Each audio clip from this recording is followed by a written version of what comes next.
그 다음이 놀랍습니다. 6절. 그 아기를 보니 아기가 우는지라 그가 그를 어떻게 여겼다? 불쌍히 여겼다. 그런데 더 놀라운 사실은 뭡니까? 자, 그냥 버려진 아기가 아니라 이 아이는 누구 아기다? 히브리 사람 아이다. 어떻게 알았을까요? 어떻게 알았을까요? 왜냐하면 지금 영화에 보면, 여러분들 모세 영화 보면 막 그 아기를 히브리인들의 천으로 막 둘러싸고 있어요. 그래갖고 그 천을 보고 이렇게 아는데 뭐 상상력이겠죠. 근데 제가 생각할 때는 뭐냐면 그 당시에 애굽 사람은 애를 안 버리죠. 애굽 사람은 그것도 나일강에다 버리지 않고, 버릴 거면 그냥 버리지 뭘 나무 상자에다 집어넣어서 버리겠습니까? 그런데 지금 이 나일강의 남자아이인데 보니까 그 아이가 버려졌다라는 사실만으로도 이 아이는 어떤 아이다 알 수 있어요? 히브리인의 아이다라는 것을 알 수 있는 거죠. 그러면 이제 어떻게 해야 됩니까? 이렇게 상자를 뒤집어 놔야죠. 상자를, 그렇잖아요? 상자를 뒤집어서 아이를 죽여야죠. 근데 이 여인의 마음에, 이 바로의 딸의 마음 안에 어떤 마음이 생겼다고요? 불쌍히 여기는 마음이 생겼다. 자, 이거는요, 지금 이 이방 여인이, 그것도 죽여야 되는 상황에 놓인 이 여인이 히브리 아이를 보고 불쌍하게 여기게 됐다라는 것은 하나님이 이스라엘을 보면서 불쌍히 여기는 그 마음을 그 여인에게 부어주신 거예요. 그 여인에게. 예. 그래서 이 표현은 뭐냐면, 이 여인이 그냥 어린아이를 보면서 불쌍히 여겼다는 것으로 끝나는 것이 아니라 이걸 통해서 하나님이 이스라엘을, 이 여인이 아이를 불쌍히 여기듯이 불쌍히 여기신다라는 것을 표현하고 있어요. 왜? 이 여인이 그 다음 어떻게 하는지가 달라지거든요. 자, 그래서 7절에 보니까 그의 누이가 바로의 딸에게 이르되 내가 가서 당신을 위하여 히브리 여인 중에서 유모를 불러다가 이 아이에게 젖을 먹이일까? 이렇게 물어봐요. 원래는 어떻게 해야 되는 거예요? 죽여야 되는 거죠. 근데 8절 읽겠습니다.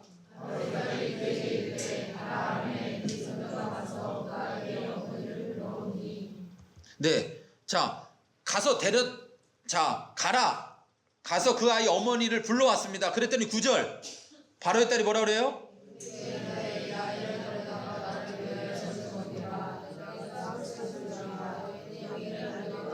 자, 바로의 딸이 뭐를 준다고요? 돈을 준대요. 돈을. 돈 안 줘도 키울 건데 돈을 주면서 이 아이를 키우라는 거예요. 이 말은 단순히 돈만 주는 게 아니라 이 돈을 줌으로 인하여서 이 아이가 보호받게 된다라는 걸 말하고 있는 거죠. 이 아이가 다른 사람이 알게 돼도 위험한 상황이 되는 게 아니라 공주가 이 아이를 맡겼다 라는 것은 이 아이가 보호받는다라는 것을 말하고 있는 거예요. 그래서 이 아이를 바로의 딸로부터 보호받게 됐어요. 여러분 가만히 잘 생각해 보십시오. 이스라엘 백성이 가나안 땅에 올 때 몇 명 있습니까? 지난주에 얘기했지만 70명 정도밖에 안 됐습니다. 나갈 때 몇 명 됐어요? 예, 수백만 명이 됐잖아요. 자, 하나님이 약속한 가나안 땅에서 수백만 명을 만든 게 아니라 세상 속에, 애굽 속에 들어와서 그 애굽에 있는 것들을 이용해서 수백만 명을 만들으셨다고요. 그런데 그 세상이 하나님을 싫어하니까 그 사람들을 죽이려고 했습니다.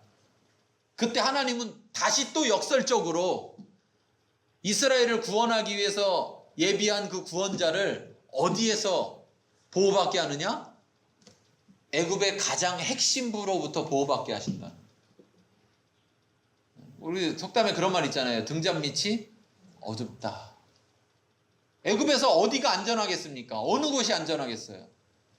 오히려 그 바로의 딸인 그 공주로 인하여서 보호받는 것이 가장 안전한 상태가 되는 거죠. 여러분, 하나님은 이와 같이 우리가 상상도 할 수 없는 그러한 방법들을 통해서 하나님은 우리를 보호하신다는 사실을 기억하십시오. 하나님이 우리를 구원하고자 하실 때 하나님은 어떠한 방법으로도 심지어 원수를 통해서도 보호받도록 하실 수 있다는 거예요. 여러분, 다윗이 죽게 되었을 때 어디로 도망갔죠? 블레셋으로 도망갔어요. 블레셋으로. 블레셋 사람들이 볼 때 다윗은 누구예요? 원수의 원수, 골리앗 죽인 원수입니다. 그런데 하나님이 다윗을 어디서 보호하시느냐? 블레셋에서 보호하신다는 거예요. 여러분 기억하세요. 하나님은 모든 걸 하실 수 있습니다. 우리가 생각하는 뻔한 스토리가 아니라 하나님은 우리가 상상도 못하는 모든 방법을 통해서 하나님의 일을 이루실 수 있다는 사실입니다. 그 하나님을 여러분들이 아셔야 돼요. 그 하나님을 알면요, 내가 어디 있느냐는 중요하지 않습니다. 내가 어떤 환경 가운데 있느냐는 중요하지 않습니다. 왜? 하나님은 그곳에서도 나를 구원하실 수 있으니까. 하나님은 다 죽게 되는 남자아이로 태어나도 그 아이를 살리시고요. 그 아이를 강에 버려도 그 아이를 살리시고요. 바로의 공주를 만나도 그 아이를 살리실 수 있다는 것. 여러분 기억하시기 바랍니다. 자, 그래서 10절 읽겠습니다.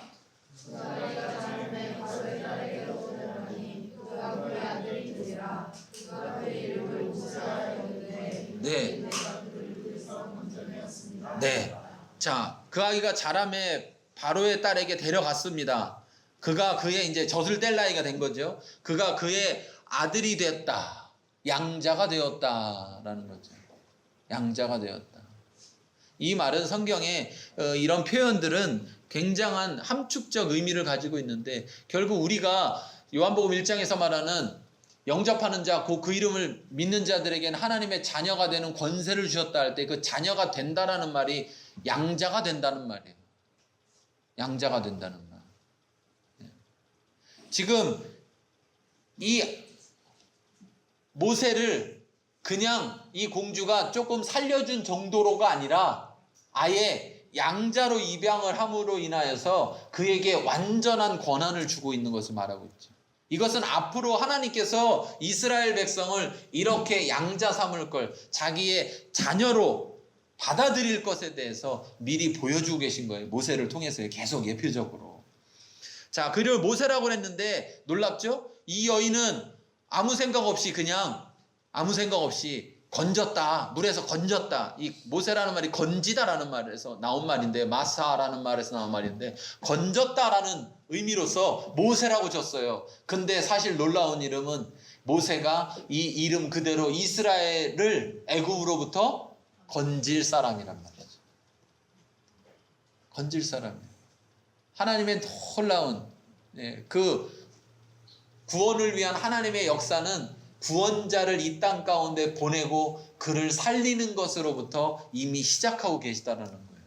자, 이어서 이제 구원 사역을 위해서 구원자가 태어날 수 있도록 준비를 하셨습니다. 뭘 준비했습니까? 처음에 준비한 것은 부모를 준비했습니다. 그렇죠? 부모를 준비했어요.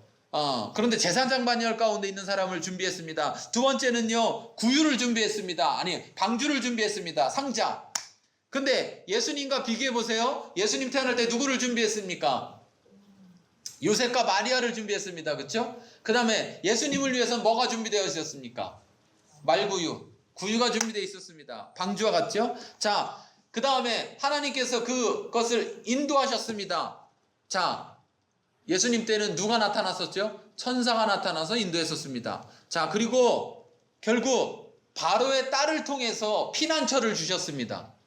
자, 예수님이 죽게 되었을 때, 예수님이 태어나서 그 왕이 예수님을 죽이려고 할 때 천사가 뭐라고 이야기합니까? 천사가 마태복음에 보면 2장 13절에 주의 사자가 요셉에게 현몽하여 이르되 헤롯이 아기를 찾아 죽이려 하니 일어나 아기와 그의 어머니를 데리고 애굽으로 피하라. 내가 내게 이르기까지 거기 있으라. 네. 자, 놀라운 사실은 하나님은요, 하나님의 사람들을 위해서 세상을 이용하신다는 겁니다. 하나님은 하나님의 사람들을 위해서 세상을 이용하신다는 거예요. 그 일을 통해서 하나님의 일을 이루어 가신다는 거예요. 하나님이 왜 그렇게 하시느냐? 우리가 생각해 보면 하나님은 결국 믿는 자들만 다스리는 자가 아니라 하나님은 이 세상을 다스리는 자라는 것을 우리에게 말씀하고 있는 거예요. 애굽의 왕이 바로가 애굽을 다스리는 것 같지만 사실 진짜 이 모든 세상을 다스리는 이는 누구다? 하나님이다라는 걸 말씀하고 있는 거예요. 자, 넘어가서 자 11절. 자, 이제 구원자를 준비합니다. 자라났는데 그 자라난 구원자가 어떻게 구원자로서 준비되어지는지, 구원 사역을 위해서 어떻게 준비되는지 보겠습니다. 모세가 장성한 후에 한 번은 자기 형제들에게 나가서, 자, 모세가 자기 형제들에게라고 표현하고 있습니다. 나가서 그들이 고도에게 노동하는 것을 보더니 어떤 애굽 사람이 한 히브리 사람 곧 자기 형제 치는 것을 본지라. 자, 모세는 자기가 누구라는 것, 자기의 정체성이 뭐라는 걸 알아요, 몰라요? 알고 있죠. 어떻게 알았을까요? 그렇죠. 엄마가 키우면서, 유모로서 키우면서 계속해서 자기의 정체성을 가르쳐 줬겠죠. 그래서 유대인들은 아버지가 유대인이 아니어도 어머니가 유대인이면 자식은 유대인입니다. 이해되세요? 우리나라는 어때요? 아버지를 따르잖아요. 근데 유대인들은 어머니를 따릅니다. 지금도 마찬가지입니다. 지금도. 아무리 아버지가 유대인이고 대단한 랍비일지라도 여자가 유대인이 아니면 유대인이 아니에요, 자식은. 왜 그러냐면 그 아이를 젖먹이면서 키우면서 그 아이를 교육하는, 그 아이에 대해서 신앙을 교육하고 하나님을 가르치고 그의 정체성을 심어주는 일을 누가 하기 때문에? 엄마가 하기 때문에. 우리 엄마들, 우리 자식이 신앙생활을 잘못하면 누구 탓이에요? 누구 탓이에요? 잘 기억하십시오.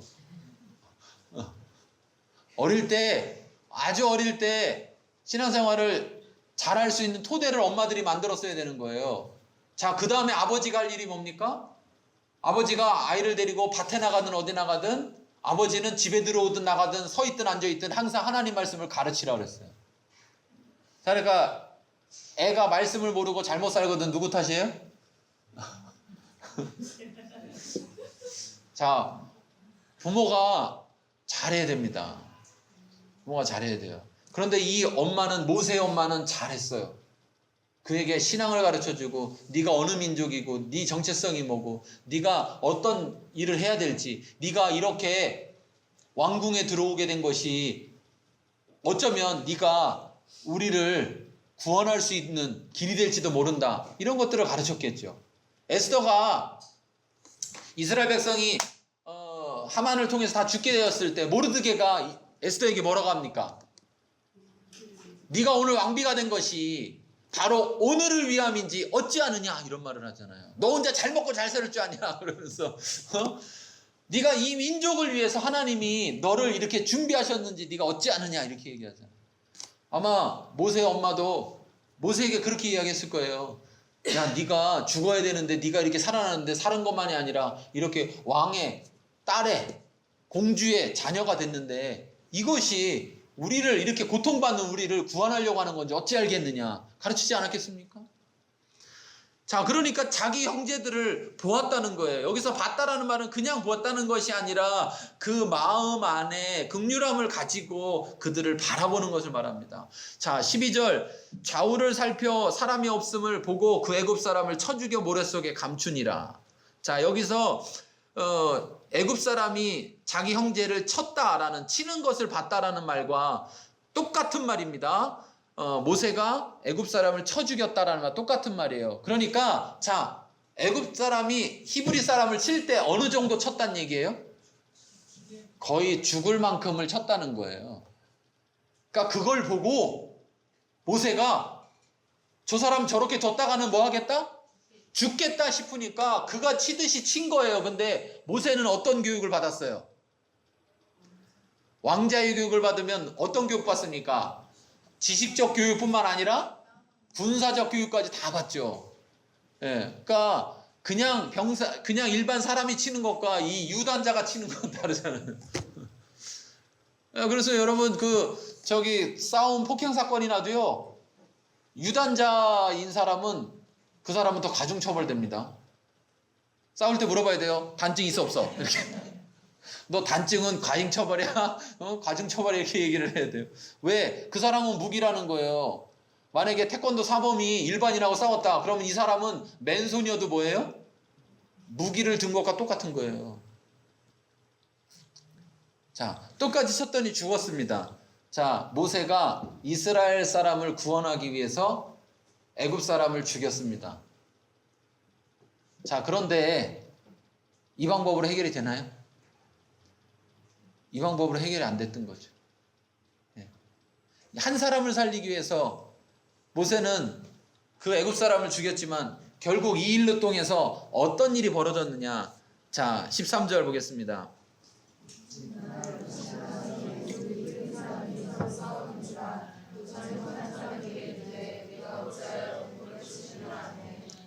자, 여기서도 치느냐 할 때 같은 단어입니다. 앞에서 같은 단어예요. 자, 14절. 그가 이르되 누가 너를 우리 다스리는 자와 재판관으로 삼았느냐? 그러면서 내가 애굽 사람을 죽인 것처럼, 다시 말하면 애굽 사람을 친 것처럼 나도 뭐 하려고 하느냐? 쳐서 죽이려고 하느냐? 이런 말이죠. 자, 모세가 두려워하여 이르되 일이 탈로 나왔다. 내가 지금 애굽 사람 쳐 죽인 일을 들통났다 이거죠. 자, 그래서 결국 어떻게 됩니까? 15절.